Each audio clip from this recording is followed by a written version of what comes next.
കുരു രാജവംശം പാരമ്പര്യമായി ഭരിച്ചുകൊണ്ടിരിക്കുന്ന ഒരു സ്ഥലമാണ് ഹസ്തിനപുരം. ആ സമയത്ത് സന്തനു ആയിരുന്നു അവിടുത്തെ രാജാവ്. തന്റെ പൂർവികരെ പോലെ മികച്ച ഒരു യോദ്ധാവായിരുന്നു അദ്ദേഹം. അതുകൊണ്ടുതന്നെ ജനങ്ങൾക്കിടയിൽ അദ്ദേഹത്തിന്റെ പ്രൗഢി വളരെ വലുതായിരുന്നു. ഒരിക്കൽ നദിക്കരയിലൂടെ സവാരി നടത്തുന്ന സമയത്താണ് അയാൾ ആ കാഴ്ച കാണുന്നത്. സൂര്യപ്രകാശത്തിൽ തിളങ്ങുന്ന ജലത്തിൽ ഒരു മുഖവും തിളങ്ങുന്നു. അതീവ സുന്ദരിയായ ഒരു യുവതിയായിരുന്നു അത്.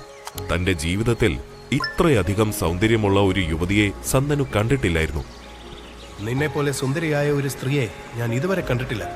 നീ എന്തുകൊണ്ടും എന്റെ രാജ്ഞിയാകുവാൻ യോഗ്യയാണ്. പക്ഷേ അതിന് നിനക്ക് സമ്മതമാണോ?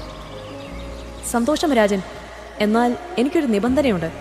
അങ്ങേക്കൊരിക്കലും ഞാൻ ചെയ്യുന്ന കാര്യങ്ങളിൽ എന്നെ ചോദ്യം ചെയ്യാനോ എന്നെപ്പറ്റി എന്തെങ്കിലും അറിയുവാനോ യാതൊരു അധികാരവും ഉണ്ടായിരിക്കില്ല. ഇതെപ്പോഴെങ്കിലും ലംഘിക്കപ്പെട്ടാൽ ഞാൻ അങ്ങേ വിട്ടു പോകുന്നതാണ്. അവളുടെ വിചിത്രമായ ആവശ്യം കേട്ട് അയാൾ അത്ഭുതത്തോടെയാണെങ്കിലും അത് അംഗീകരിച്ചു. അല്പം ദിവസങ്ങൾക്കുള്ളിൽ അവർ വിവാഹം കഴിച്ചു. പേര് പോലും അറിയാത്ത അജ്ഞാതയായ അവൾ സന്തനുവിന് നല്ലൊരു ഭാര്യയായി മാറി. വർഷങ്ങൾക്ക് ശേഷം അവർക്ക് ആരോഗ്യവും സൗന്ദര്യവുമുള്ള ഒരു കുട്ടി ജനിച്ചു. സന്തനുവിന് ആ സന്തോഷം അടക്കുവാൻ സാധിച്ചില്ല. രാജ്യത്തെ എല്ലാവർക്കും മധുരം അയാൾ പങ്കുവച്ചു. അയാളുടെ സന്തോഷം ഹസ്തിനപുരം മുഴുവനും ആഘോഷിച്ചു. ലോകത്തിലെ ഏറ്റവും സന്തോഷവാനായ വ്യക്തിയാണ് താനെന്ന് സന്തനുവിന് ആ സമയത്ത് തോന്നി. എന്നാൽ ഒട്ടും പ്രതീക്ഷിക്കാതെയായിരുന്നു അത് സംഭവിച്ചത്.